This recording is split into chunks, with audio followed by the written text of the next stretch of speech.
আসন্ন কোরবানির ঈদকে সামনে রেখে লাভের আশা করছেন সীমান্তবর্তী জেলা চাঁপাইনবাবগঞ্জের পশু খামারিরা।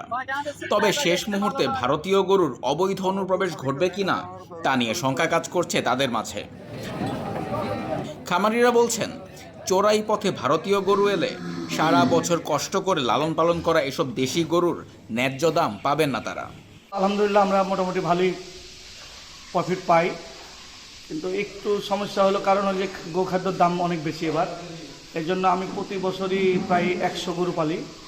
এবার আমার গরুর সংখ্যা কম, আমার 70টা মতন আছে, এবার 30টা কম রাখছি। গোখাদ্যর দাম বেশি হওয়ার কারণে আমরা গরু কিনিনি, 1 নম্বর। আর 2 নম্বর হলো যে ভাইয়া এই যে এবার কিছু ইন্ডিয়ান গরু ঢুকছে, চোরাই গরু যেটা বলে, এই চোরাই গরু ইন্ডিয়ান গরুগুলো ঢুকছে কুরবানির সময়। এই জন্য আমাদের খামারের জন্য খুব আমরা খুব হতাশায় আছি। এমন সময় গরুটা ঢুকছে, আমরা 4 মাস ধরে পালছি গরু, এই পালা গরু এখন আমরা নিয়ে যাবো ঢাকার ঢাকায় রাস্তায় হাটে ঘাটে নিয়ে যাবো।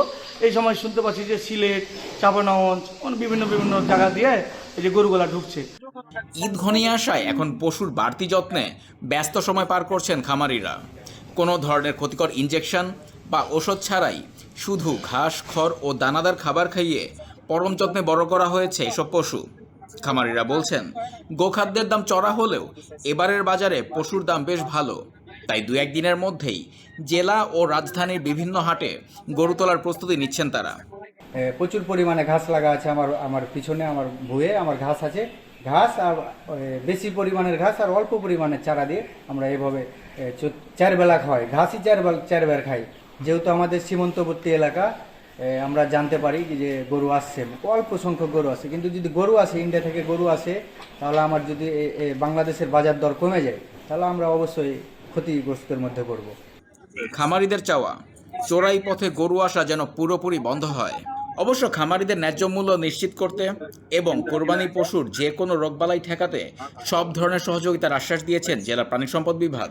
আমরা খামারিদের পরামর্শ দিচ্ছি যাতে তারা কোনো রকম স্টেরয়েড বা অন্য কোনো রকম প্রথায় না গিয়ে ন্যাচারাল যে খাবারগুলো সেগুলো খাওয়াই গবাদি পশুকে সুষ্ঠু সুন্দরভাবে আমাদের কোরবানির জন্য প্রস্তুত করে ফেলেছে অলরেডি। আশা করি সফলভাবে যাতে আমরা আমাদের দেশীয় গরু এবং আমাদের যে ক্রস জাতের গরু রয়েছে, আমাদের দেশে যেগুলো লালন পালন হচ্ছে, আমরা সেগুলো দিয়ে সুন্দরভাবে কোরবানিটা শেষ করতে পারি।